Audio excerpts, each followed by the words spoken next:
Bonjour à tous, bienvenue sur Archilon Model Kits. On se retrouve pour la 4e vidéo de montage de ce fameux P38 de chez Academy. Donc voilà, là on va attaquer la peinture dans le vif du sujet, notamment avec la nouvelle gamme Acaril Color R. Donc j'ai hâte de vous montrer ça, je les ai déjà utilisés pour l'AML. Là, elle est vraiment tip top cette petite peinture. Donc revenons au P38. Alors qu'est-ce qui a été fait toute la dernière fois? Donc déjà j'ai fini par coller la verrière là, parce que c'est vrai que donc la colle positionnable ça marche, ça fonctionne bien, c'est un très bon produit, mais par contre pas si vous faites plein de manipulations sur l'avion, parce qu'honnêtement j'en ai perdu des bouts 200 fois, donc à chaque fois je repositionnais, ça recollait bien. Donc pour ça j'ai fait largement le test, c'est très efficace, jusqu'au moment où j'ai perdu un côté de la verrière dans tout mon bardi-barda derrière, alors je ne sais comment, donc j'ai eu un petit peu peur, donc je me suis dit bon, avant de faire les faces peinture on va la coller définitivement. Donc il sera présenté verrière fermée, sachant que j'ai pas mis trop de colle, donc au pire il y aurait quand même encore moyen de pouvoir l'ouvrir, sachant que de toute façon si on la veut ouverte, en gros la verrière qui est là sur le côté, le petit rectangle, en gros il faudra le couper en deux, il faut garder qu'un quart quoi, donc il faudra le couper quasiment là pour le faire descendre, parce qu'en fait c'est une vitre qui descendait et l'autre après est comme ça en l'air. Donc bon, c'est pas mal de modifs à faire quand même. J'ai un petit peu peur du truc là sur de la pièce transparente, donc je me suis dit qu'on allait partir sur du fermé. Ensuite, comme vous pouvez le constater, j'ai évidemment réalisé un pré-ombrage de toutes les lignes de structure sur l'avion, et puis un pré-éclairage sur tout le centre des panneaux, donc cette fois relativement prononcé, parce que sur le BF110 je l'avais fait, mais avec le passage de la MRP honnêtement on voyait plus grand chose. Donc j'ai décidé de corser un petit peu, plus par endroits, moins par d'autres, voilà, comme ça on verra si on voit les nuances à la fin. Concernant le dessous, pareil, hein, tout est masqué au niveau des plis de train, mais pareil, simple pré-ombrage et pas de pré-éclairage. Alors j'ai un peu galéré encore une fois sur le pré-ombrage, surtout sur la queue. Vous avez le bon exemple de ce que ça donne, là les lignes transversales, ça c'est exactement ce qui se passe quand votre peinture est trop diluée. Donc je l'ai un peu dilué mode comme un pro, je prends mon fond de peau, je mets le diluant comme ça, tac tac, et puis ça va le faire. Bon, ça l'a pas fait du tout, du coup j'ai bien galéré avec ça.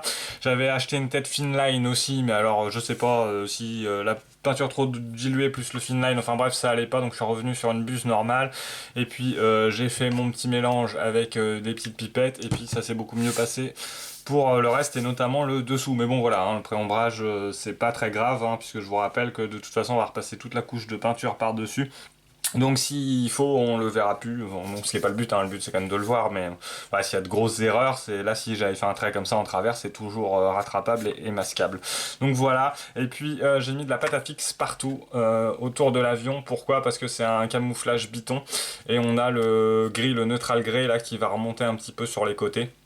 Et au contraire l'olive drap qui va descendre, donc j'ai fait ça hier soir tranquillement. Donc là il est tout prêt pour la peinture, donc on va commencer par le dessous, ce qui va être l'occasion d'utiliser ces fameuses peintures Acaril Color qui sont vraiment somptueuses à l'utilisation. Je vous l'ai dit en intro, mais sur la ML je les ai utilisées. Donc là c'est vrai qu'on va faire une petite partie mode comment on la dilue cette peinture là, et avec quoi je la nettoie, puisque c'est la première fois qu'elle passe. Donc vous voyez, neutral grey. On va utiliser celui-là, donc c'est le AK Grey 43 RC261. Voilà, et puis dans ce petit pack là, vous avez également le quoi? Donc on va utiliser le olive drab, qu'on utilisera aussi. Et puis ça c'est quoi déjà? Je sais même plus, vous voyez, medium green. Voilà, très joli vert, hein. Les couleurs sont vraiment magnifiques. J'ai utilisé pour le moment le blanc, le noir, blanc mat, noir mat, très bien. Pas de souci. Et puis sur la ML, je suis parti sur un olive green aussi, qui est là et qui rend vraiment bien. La peinture se tend super bien, vous allez voir. Bon, vous n'allez pas trop vous en rendre compte en vidéo, mais franchement à travailler c'est comme la MRP, voire mieux. Honnêtement c'est vraiment tip top tip top. Donc écoutez, je prépare un petit peu l'atelier, puis on se retrouve tout de suite pour voir la dilution de cette peinture. Voilà, une fois le pot secoué avec la petite bibille dedans, on va être tout bon. Donc pour la dilution, c'est assez simple, hein, pour ce produit-là. Il suffit d'une dilution de 50-50. Donc voilà, rien de plus simple, autant de diluant que de peinture. Donc voilà, moi j'utilise le diluant de la marque. Et on me pose souvent la question d'ailleurs, mais quel diluant utiliser, etc. ou nettoyeur. Honnêtement, si vous pouvez utiliser le diluant, qui est fait pour la peinture que vous utilisez, ça vous évitera bien des problèmes et ce sera quand même beaucoup plus simple. Donc voilà, et puis pour le nettoyer, donc j'ai testé, ça marche très très bien à l'alcool à brûler à 90 degrés, donc ça c'est parfait parce que c'est un produit bon marché qu'on trouve n'importe où en supermarché. Donc ça pour le nettoyage, ça nettoie impeccable, rien à dire. Donc voilà la peinture, elle est vraiment très jolie. Donc on est parti en 50-50, donc on va partir sur 40 gouttes. Voilà, au final je suis parti plutôt sur 50 gouttes, parce que c'est vrai qu'on a tout lavé en couvrir. Donc là je vais simplement essuyer le tour du pot pour éviter que ça colle quand on va le refermer. Voilà, pas de vis surtout. Et on referme le petit bouchon. Et c'est parti. Et donc le fineur. Donc maintenant, petite astuce, parce que j'en ai marre de balancer les pipettes à chaque fois. Avec un petit élastique, j'ai collé la pipette dédiée à ce diluant là. Voilà, petites économies. Bon, c'est pas pour ce que coûte le prix des pipettes, mais... Donc on est parti pour 50 gouttes. La petite pipette. Et ça c'est bon. Et il ne reste plus qu'à mélanger avec... alors ça c'est petites touillettes métalliques Tamiya, si je dis pas de bêtises. Là, on va bien mélanger. Donc cette peinture là, pendant que je mélange, j'essaie de faire moins de bruit, est vraiment super agréable. Elle sèche très très vite sur le modèle, donc ça c'est très agréable. Au toucher, en quelques minutes c'est sec, vous pouvez prendre le modèle à la main. Donc voilà, à cœur évidemment on attendra toujours au moins 24 heures de séchage pour être bien sûr du coup. Mais voilà, elle sèche très vite, c'est vraiment comme la MRP, c'est super agréable. Elle est relativement couvrante, donc on va voir avec le pré-ombrage. Sur la ML j'ai pas fait de pré-ombrage, je vais travailler dans l'autre sens. Je vais travailler plutôt en post shading. Donc là, on va voir un petit peu si on couvre pas trop le pré-ombrage, c'est un peu ce que j'ai peur. Mais on verra bien. Sinon, que dire d'autre, voilà, le rendu est excellent, elle se tend super bien, elle sèche super bien. J'ai vraiment, sur la ML, j'ai eu aucun accro 000.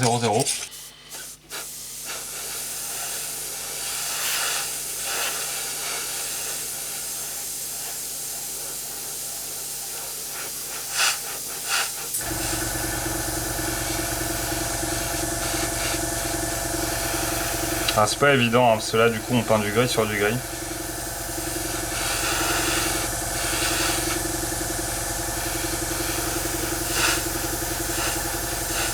Et si vous pouvez, vous essayez de croiser votre peinture.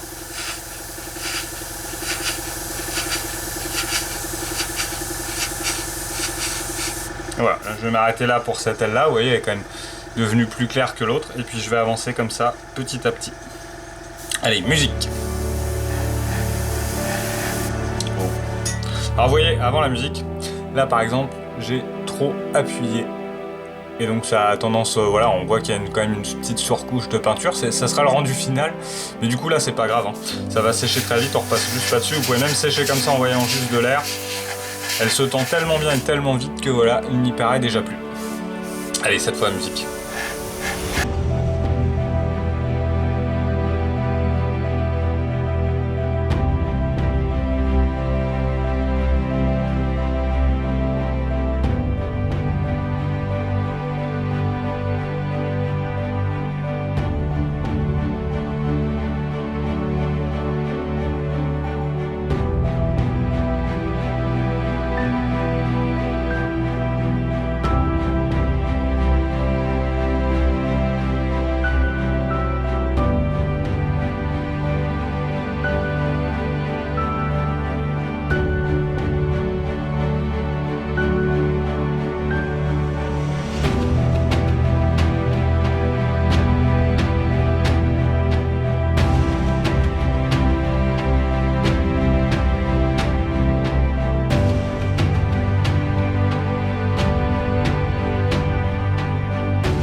Le travail de peinture est complètement terminé. Alors bon, oui, entre le moment que vous venez de voir de peinture et maintenant, il s'est passé pas mal de temps et j'ai fait beaucoup de choses sur l'avion.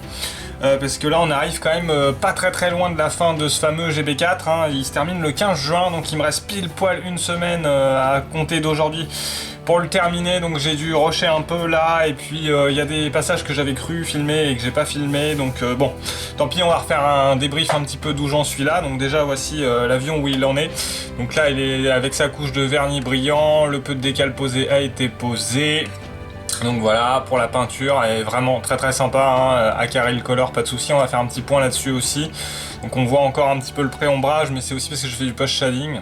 Donc c'est très léger, c'est difficile de vous le montrer à la caméra parce qu'en plus là il brille beaucoup, mais ça fait un effet sympa. On a les petits décals à l'avant ici. Et puis concernant le dessous, c'est un petit peu plus visible au niveau évidemment du pré-ombrage, hein, on le voit encore pas mal, donc c'est pas mal, mais pareil, là j'ai fait du post-shading aussi, puis on a les fameux puits de train qu'on avait fait sur les vidéos précédentes, donc là pas mal de, si on commence par le dessous, les petits trails de peinture ici, tout simplement de couleur. Après il n'y avait pas grand chose d'autre, voilà tout ce qui a été là, les insignes qui sont là, de l'autre côté on en a ici sur le côté, les insignes du dessus. Oups, de l'autre côté et les fameux HVE, tout ça, et les numéros ici, ça a été fait au pochoir, hein. Donc là c'est pareil, on a le camouflage biton qu'on retrouve ici, donc très sympa. Donc tout, pour déjà commencer par cette partie-là, tout ce qui est cocarde et tout ça, donc j'ai utilisé les fameux pochoirs qui étaient dans la fournie avec les masques Montex là, et les décals Montex, donc voilà, sous cette forme-là, donc très bon produit, ça marche très bien. Alors en gros, pour faire les cocardes comme ça, ce qui a été le plus compliqué, j'ai d'abord pris, en fait, si je prenais celui-là, j'ai d'abord pris le grand tour, l'entourage, j'ai fait un fond de blanc, donc partout. Parce que c'est quand même des couleurs assez claires, du jaune, du bleu, bon le bleu moins, mais puis il y a l'étoile blanche, donc je suis parti déjà sur un fond blanc. Ensuite j'ai été remasquer le rond qui devient jaune après, et puis l'étoile blanche au centre, et j'ai passé mon bleu. J'ai redémasqué mon bleu, et après j'ai masqué, donc j'ai laissé masquer la croix, j'ai enlevé le tour là et j'ai fait mon tour jaune en remettant le premier masque de tour. Enfin non, que j'avais laissé en place, d'ailleurs je l'ai laissé en place tout du long. Donc après j'ai fait mon jaune, et après voilà, on arrive à ce résultat là. Sur les lettres, bah beaucoup plus simple, hein, on a juste à passer on a juste à les poser, puis peindre en blanc, puis masquer autour. Donc moi j'ai masqué pas mal avec du post-it pour pas remasquer tout l'avion. Donc ça fait sympa, hein, du coup c'est super intégré, quoi, il n'y a pas de pellicule, il n'y a rien. Donc ça voilà, sur les prochaines fois que je ferai ce genre de masque, honnêtement je vous montrerai comment je procède, mais là c'était la première fois, donc je voulais rester concentré sur ce que je faisais, et puis voilà, ça a été un petit peu compliqué de trouver le bon sens pour le faire, donc je pense que j'ai finalement trouvé le bon, mais bon, voilà. Et puis j'ai cru un moment aussi que c'est ça que j'avais filmé, en fait je l'ai pas filmé, donc voilà, trop tard. Bon, de toute façon ce n'est que partie remise, sur le prochain modèle on verra ça ensemble, je ferai une petite démo au moins sur un. Les décals Montex sont là, donc ils sont super propres, hein, franchement impeccables, rien à dire. C'est vraiment, ils sont ultra fins, et donc ça me permet de faire une petite aparté là-dessus, où en gros, tiens je vais vous le mettre à l'envers, où des fois c'est vrai que dans certaines vidéos on entend dire ah c'est bien, les décals sont pas trop épais. Bon, moi j'étais pas tombé sur le cas encore, donc je me suis dit bon, soit, il doit y en avoir des plus ou moins épais. Et ouais, c'est clair, j'ai eu un petit problème là-dessus, c'est avec les décals Academy. Alors je sais pas, c'est parce que le kit est un peu vieux ou quoi, et je pense que je pourrais pas vous le montrer en vidéo, ou très difficilement. J'essaie de jouer avec la lumière, je sais pas si on va le voir, hein. Mais vous voyez, ils sont vraiment en relief, les petits là. Donc quand j'ai essayé de les mettre sur l'avion, ça fait, on voit plus la surépaisseur transparente que le décal avec la petite inscription en elle-même. J'ai essayé de le tourner dans toutes les luminosités pour voir, mais même à l'ombre au final on voit même pas ce que représente le décal, mais on voit des petits ronds, des petits ronds partout. Donc j'en ai posé 3-4, et puis je les ai virés, j'ai laissé tomber. Je fais non, ça va gâcher le modèle, c'est pas la peine, ça sert à rien, surtout pour des petits décals de marquage comme ça. Les seuls décals que finalement j'ai posés de chez Academy, c'est les No Step, parce que là je trouve que ça fait quand même sympa qu'ils sont ici et là, et des deux côtés. Donc là ce que j'ai fait pour tronquer le truc, c'est que j'ai simplement attendez, je vais peut-être vous faire un petit zoom. Ce que j'ai fait simplement, c'est que je les ai redécoupés à ras pour pas qu'on ait la partie transparente, quoi, tout simplement. Donc voilà pour ça, pour la partie décal. Bon bah voilà, hein, Kit Academy est pas forcément très excellent, donc sur les décals ça a suivi malheureusement. Concernant la partie du haut, là je l'ai, hein, donc je l'avais pas forcément très bien collé, un peu exprès, donc juste pour le travail de peinture. Mais du coup là maintenant je peux choisir de la proposer ouverte ou fermée, donc je vais voir, j'ai pas encore trop décidé. Ces deux parties là, pareil, là c'est deux espèces de décals, c'est les décals qui sont là, mais pareil, ils sont super hypés. Et honnêtement, j'ai essayé au micro sol de les assouplir à mort, ça y a rien à faire, c'est du carton le truc quoi. Donc j'ai décidé de les peindre directement en rouge. Donc là, ils flashouillent un petit peu, ça c'est clair, mais vous inquiétez pas, après avec là je vais arriver à la phase des jus, on va pouvoir les assombrir un petit peu, puis atténuer l'effet bien flash. Voilà, donc tout petit travail de peinture aussi qui ont été faits là sur les petits feux de position, là j'ai vraiment tout pensé. On a les canons métal aussi là qui sont intégrés, qui ont été repeints, donc là ça fait vraiment superbe, donc sympa. Il y a pas mal de petites pièces annexes aussi qui ont été faites, donc j'ai préparé tout ce qui était lisse, voilà, avec la petite toute fine bonne jaune. Alors c'est le problème que j'ai un peu sur ce modèle historiquement, c'est qu'il y a très peu d'infos dessus. J'ai une seule photo sur l'avion où on voit le pilote dessus qui a signé la photo, puis dans le fond on voit le nez de l'avion avec justement les décals qui sont là, donc très difficile de savoir exactement comment il était, s'il y avait un anneau jaune ou pas. Bon, je suis parti sur ce principe là parce que vraisemblablement sur ce que propose Montex, on a quand même une représentation, là je l'ai pas là, mais on a une représentation quand même de petits cercles jaunes qui, bon, alors qui sont très fins, donc c'est pour ça que je les ai fait très fins. Au début je me suis dit soit je fais tout, soit voilà, donc non, j'ai fait la moitié très fin, masquage simplement à la bande cache. Pour ce qui est, qu'est-ce qu'il y a d'autre? Ah oui, j'ai fait une petite bombe qui est en dessous, donc pareil avec un petit rappel de jaune. Là pareil, j'ai cherché les infos sur internet pour trouver à peu près les bonnes couleurs, etc. Bon, les cônes d'hélice qui sont prêts, qui sont en olive drap, qui viendront se greffer sur l'hélice comme ça. Donc là, bon, il y a le cure-dent, mais voilà, ça va faire assez sympa. On a le petit fuel tank ici, pareil, qui a été peint en neutral grey intégral, reverni, et du coup là, bon, je vais essayer de faire une nouvelle technique que j'ai vue là, juste pour tester sur le watering, donc je vais essayer là-dessus, puis après on verra sur l'avion. Je sais pas trop encore ce que je vais faire comme jus, si je pars sur un Flory modèle ou plutôt sur de la cage, je sais pas, je vais voir. Et puis voilà, 2 ou 3 petites pièces comme ça, toutes bêtes. Qui traînent, et puis c'est pareil, j'ai aussi les fameuses plaques de train qui sont prêtes, qui ont été peintes des deux côtés, vernis, etc. Donc ils viendront sous l'appareil, ça va faire sympa. Donc voilà, en gros, à peu près où j'en suis sur ce modèle. Donc voilà, franchement, assez chouette. Pas évident à peindre l'avion, parce que du coup, avec les bipoutres, pour aller peindre cette partie qui est là, on est comme ça, mais on est gêné par l'autre poutre. Alors des fois, on est comme ça, c'est franchement pas évident. Voilà, j'aime beaucoup le dessous, le neutral grey, il rend super bien. Je trouve vraiment très beau. L'avion il a vraiment une sacrée gueule. Donc je suis assez content, le olive drap rend très bien. Donc Acaril Color, excellente peinture. Hein. Bon, moi j'ai trouvé même le jaune a été fait avec la Acaril Color. Voilà, j'aime beaucoup cette peinture. Franchement, elle est pas mal. Après, elle est très couvrante quand même. Donc le pré-ombrage a vite disparu. Donc voilà, c'est un peu le truc là. Donc moi j'ai travaillé en post shading, donc j'ai rééclairci de l'olive drab. Et je suis venu éclaircir les centres des panneaux un petit peu partout, donc ça fait sympa. Après là, je sais très bien qu'avec le vernis brillant plus les lumières de caméra qui reflètent dedans, je vais jamais réussir à vous le montrer, mais voilà. Et j'ai fait la même chose aussi, pareil, là j'ai éclairci un petit neutral grey. Je l'ai éclairci légèrement, et puis je suis venu aussi faire des petits passages un peu de modulation sur les centres des panneaux un peu partout. Donc voilà, ça fait un effet plutôt sympathique et ça rattrape le pré-ombrage du coup qui a un peu disparu avec la peinture qui est épaisse. Concernant la dilution de l'Acaril Color, pour une aiguille, je vous le dis, en 0,4, vous pouvez y aller 50-50, toujours avec le fineur de la marque, comme ça vous éviterez vos soucis. 50-50, ça passe très bien. Sur une aiguille de 0,15, moi j'ai pas mal peint à la 0,15 avec l'ACA, notamment pour les cocardes ici, 50% c'est pas assez. En fait, c'est pas que l'aéro va se boucher, mais c'est qu'à un moment, en exerçant la même pression que d'habitude, vous allez vous retrouver, ça va pas y avoir de peinture. Donc là, vous êtes obligé de tirer à fond à côté, et là, paf, ça part, et après, vous pouvez reprendre, normalement. Mais dès que vous allez laisser quelques secondes, parce qu'elle sèche très vite, dès que vous allez laisser quelques secondes, là, vous reposez votre aérographe, vous attrapez ça, nanana, ça va recommencer. Donc, si par contre, vous le diluez à 60%, là, il n'y a plus de soucis, ça ne se produit plus. Et à la limite, je trouve que la peinture a l'air de mieux réagir avec 60%, donc faites des tests de votre côté, mais voilà. 0,4, 50-50, et sur une 0,15, je partirais moi plus sur un 60-40. Donc 60% de diluant et 40% de peinture. La liquéfier encore un petit peu plus. Et franchement, je trouve qu'à passer comme ça, elle est vraiment top. Sur la Acaril Color, qu'est-ce que j'avais d'autre à vous dire? Non, je crois que j'ai fait le tour. Ça, c'était surtout sur la dilution. Elle sèche très vite aussi. J'ai fait le test sur les embouts d'hélice. Hein. Là, j'ai peint en blanc en dessous. 1 heure après, j'ai peint le jaune par-dessus. Aucun souci, nickel. rien à dire, la peinture était déjà séchée, tout ça. Pareil, du coup, le vernis qui a été utilisé pour le vernis brillant, c'est du MRP. Donc, Acrylic Color en peinture, vernis MRP derrière, aucun problème, aucune réaction, ça marche nickel, pas de souci. Donc ça, je suis assez content parce que je suis assez friand de ce vernis-là. Donc je pense que par contre, ça, je vais garder le vernis MRP, puis j'en ai d'avance. Qu'est-ce que j'ai fait d'autre comme test? Oui, le bleu qui est là, c'est du bleu Tamiya que j'ai légèrement foncé. Donc pareil, Acrylic Color en dessous, Tamiya par-dessus, pas de souci. Voilà, elle est vraiment très compatible cette peinture, c'est assez agréable.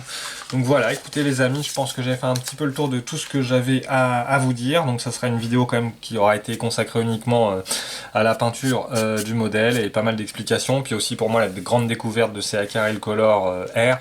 Donc voilà, j'en suis assez fan. Je pense transférer toute ma gamme sur les AK, Rail Color, plutôt que les MRP qui sont plus compliqués. Enfin, on en a déjà discuté à avoir, même si quand même MRP reste MRP. J'aurais du mal à vous dire laquelle est la mieux, elles sont quand même différentes, quoi. J'aurais tendance à dire que MRP est plus sympa avec le côté de non-dilution et dilué automatiquement. Mais en même temps, finalement, la Rail Color, vu qu'il faut la diluer, ça vous permet d'avoir de pouvoir la diluer plus ou moins pour faire varier vos effets. Donc c'est pas non plus... c'est pas mal aussi, quoi. Donc voilà, bon, vous pouvez le faire chez MRP aussi, hein, ils vendent un diluant quand même, mais bon, voilà.